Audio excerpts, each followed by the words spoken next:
Hey, you're watching Velo News TV. I'm Neil Rogers here at Road Atlanta following the Stage 4 team time trial. I'm with Slipstream Chipotle's Trent Lowe. Trent, there's a few things I want to ask you about. Let's start with the ride. You guys are just fresh off. I think you had the fastest time coming in. Talk about the team plan going into the ride and how you guys executed. Well, I guess, team time trials are a really unique thing, and it's really different on this racetrack as well. It's probably a bit more like a pursuit, and it needs to be executed really smoothly, I think, to do a good time. Like I heard some of the other teams, they really weren't as smooth, and it showed, So I think so far we have a really good time. I guess the plan was that, there's some guys we had to finish, and hopefully the other guys were going to be there, but it didn't matter if they weren't. If they'd done their job before then, well, and the time was right, then that's fantastic. We were really smooth, and probably having guys like Van der Velde and Zabriskie and Pate, especially, his big smooth engine as well.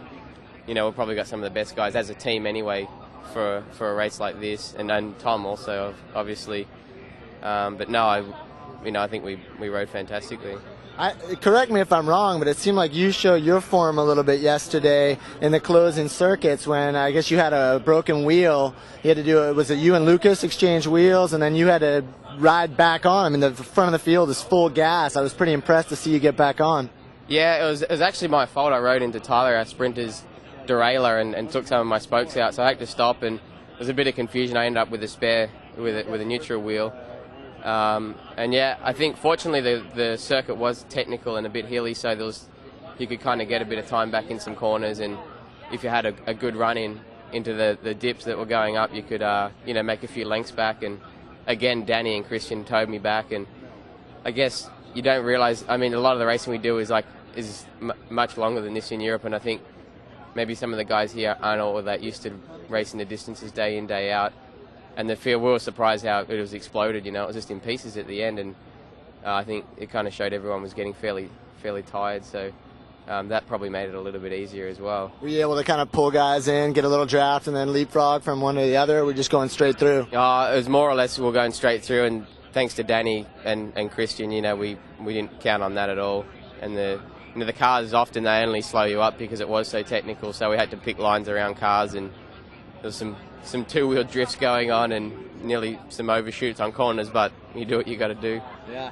Now talk a little bit about what it was like within the team today when Timmy Duggan team yesterday when Timmy Duggan went down. That was definitely a big scare. Tyler Farrar was telling me you guys were on the radio back and forth trying to find out. How distracting is that, and how hard is it to stay focused on the task at hand? I think the whole peloton was pretty disturbed by it. I know guys that I didn't even know, or I guess I've raced with them in Europe, but from whatever team they were coming up and always asking for reports. How's your rider? And what's the latest? And we were giving reports as we got them over our radio to the peloton pretty much. So everyone was really disturbed, and it was just attacking all day, and that was the finish of it. Some of the older guys, Hincapie and Leipheimer, when they saw that happen, that it wasn't the answer for everyone to keep attacking. It was pointless. There was groups going down the road, and it was a formality that they were all just they kept coming back, and it's pretty stupid, really. So they sort of shut the race down, and almost as respect. And we were obviously pretty disturbed because it was, it was quite serious, and everyone else could see that, hence why they were asking. So even last night, there was a relief to hear that he's okay and he's going to be fine, and he'll be out of hospital the next day. So we saw the Just Go Harder tape on the back of everybody's seat post. That's got to be inspiration there. You're in the team time trial formation behind your teammates, and you're seeing that little extra push, huh? Absolutely. On the race, sort of, we get a bit of a program for the next day, what time you're leaving to the race, and your start time and things like that. And that was written on the bottom where Timmy's improving, and let's go do it for him tomorrow. Yeah. Okay, one last question. Best young rider at this race a few years back. The next 2 days. The stage into Dahlonega, 3 climbs. Maybe not a race where the stage where the race is going to be won, but it could definitely be lost. Usually we see a select group come together and the descent into town. Next day is Brasstown. You've been picked by a few people as kind of a dark horse. Obviously you've got Tom Danielson, a guy who's won this race, won on Brasstown twice. Share as much as you can the team tactic going into the next 2 stages. Yeah, we haven't sat down and spoke about the next few stages specifically. Tom's he's won this race before and has proven on Brasstown. So, you know, at this stage we're riding for Tom, and obviously he's going really well.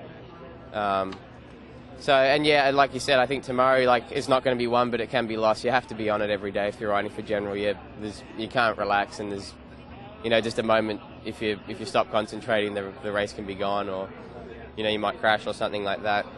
So it's just a matter of, I guess tomorrow is, yeah, staying out of trouble and, you know, making sure you don't lose anything, and it's just going to be, it's more or less a drag race up Brasstown. Yeah. So, I mean, if you got the legs, you got the legs, and hopefully, you know, we have some cards we can play as well. Yeah. Think you'll have the legs? We're going to try.